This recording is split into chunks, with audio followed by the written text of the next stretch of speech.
बड़े ही सौभाग्य की बात आज जो महाशिवरात्रि का पावन पर्व और आज हम भोले बाबा के समीप बैठे हैं और भोले बाबा के विवाह का गुणगान करने के लिए हम लोग कह देते हैं कि हम भोले बाबा का विवाह करा रहे हैं, आप सभी को आना है, लेकिन हमारी ये औकात नहीं कि हम भोले बाबा का विवाह करा सकें। एक सांसारिक दृष्टि से देखें तो जैसे हमारे पूर्वजों का विवाह हुआ, हमारे पिताजी का विवाह हुआ, तो उसमें वीडियो कैसेट बनती है। ऐसे ही जब भोले बाबा का विवाह हुआ तो तुलसीदास महाराज जी ने रामचरितमानस में पूरा का पूरा लिख दिया। हम उसको सुना सकते ही भोले बाबा का विवाह नहीं करा सकते। आज हम वो ही कथा सुनने के लिए यहाँ पर बैठे हैं। आज भोले बाबा की विवाह की कथा हम सभी लोग सुनेंगे और सौभाग्य की बात यह है कि भोले बाबा के इस मंदिर के प्रांगण में बैठ के कथा सुनने को मिल रही है। इससे बड़ा सौभाग्य हमारा हो ही नहीं सकता। एक बार की बात है, त्रेता युग का समय था। भोले बाबा कैलाश पर्वत पर बैठे हुए थे। आज भोले बाबा तपस्या से जागे तो भोले बाबा के मन में एक बात उत्पन्न हुई कि क्यों ना हमें प्रभु की कथा श्रवण करने के लिए मिल जाए। आज महाराज जब भोले बाबा के मन में ये विचार उठा तो आज भोले बाबा कैलाश पर्वत से उठे और चल दिए। और कहां चल दिए? तो तुलसीदास महाराज जी ने लिख दिया कि एक बार और त्रेता युग माही और सब गए को बजरी सिपाही, सब गए को बजरी सिपाही।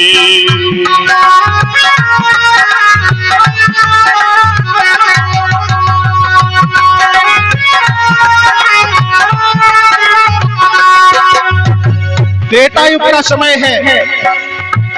आज भोले बाबा उठे और कुंभज ऋषि के पास पहुंच गए। कुंभज ऋषि जिन्हें अगस्त ऋषि कहा जाता है, क्योंकि कुंभज ऋषि का प्रादुर्भाव एक ग्रह से हुआ था, इसलिए उनका नाम कुंभज पड़ गया। जय हो। आज जब भोले बाबा को जाते देखा तो मैया सती बैठी, उन्होंने रोक लिया, कहा भोले बाबा कहां जा रहे हो? अरे हमको भी साथ ले चलो। तो आज मैया सती को भी साथ लेकर और कुंभज ऋषि के पास पहुंचे। संग सती जग जननी भवानी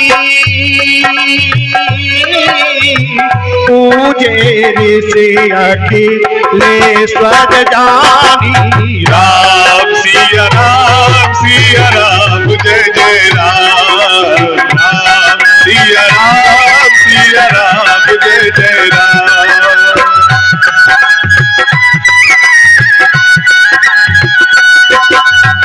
आज कुंभज ऋषि के पास जब दोनों लोग पहुंचे, कुंभज ऋषि ने देखा कि महादेव आए हैं और मैया सती साथ में हैं।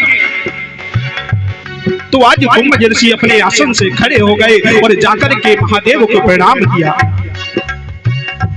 मैया सती देख रही हैं कि हमारे महादेव जी कथा सुनने आए हैं और कुंभज ऋषि कथा सुनाएंगे। आज स्वयं कुंभज ऋषि भोले बाबा को आकर प्रणाम कर रहे हैं। अरे कोई वक्ता क्या श्रोता को आकर प्रणाम करता है? जय हो। अरे यहाँ पर तो उल्टा है। आज संशय उत्पन्न हो गया मैया सती के मन में कि ये क्या कथा सुनाएंगे। आज स्वागत सत्कार किया, भोले बाबा को बिठाला और अगस्त ऋषि ने राम कथा सुनाना प्रारंभ किया।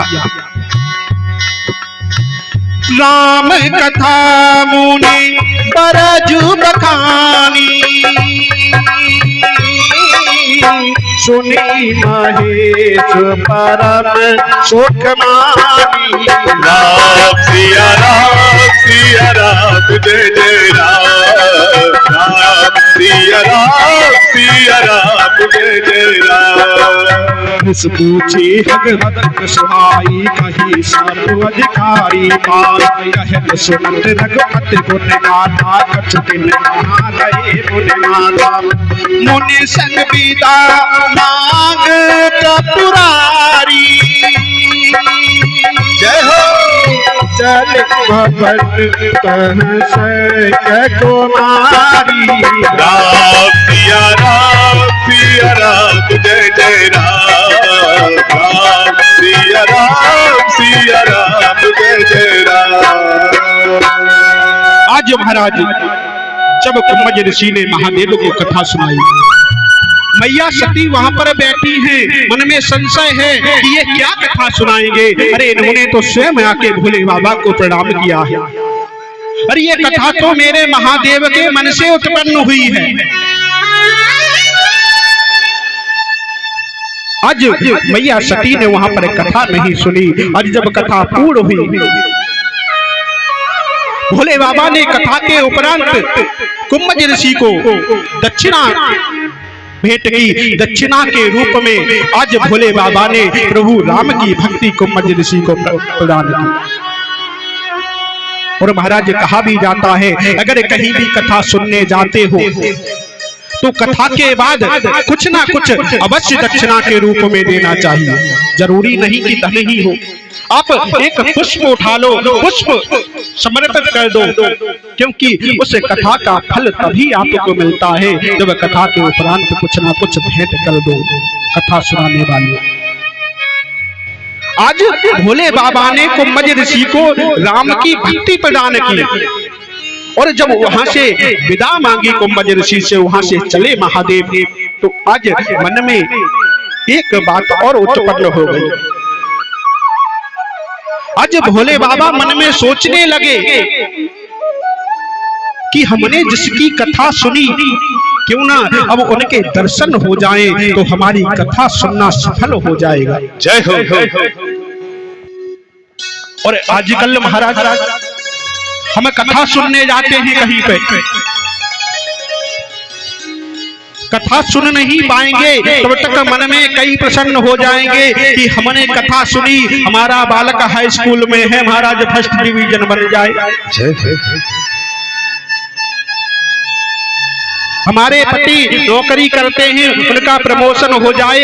ये कथा सुन रहे हैं, इसके बाद एक कथा और कराएंगे।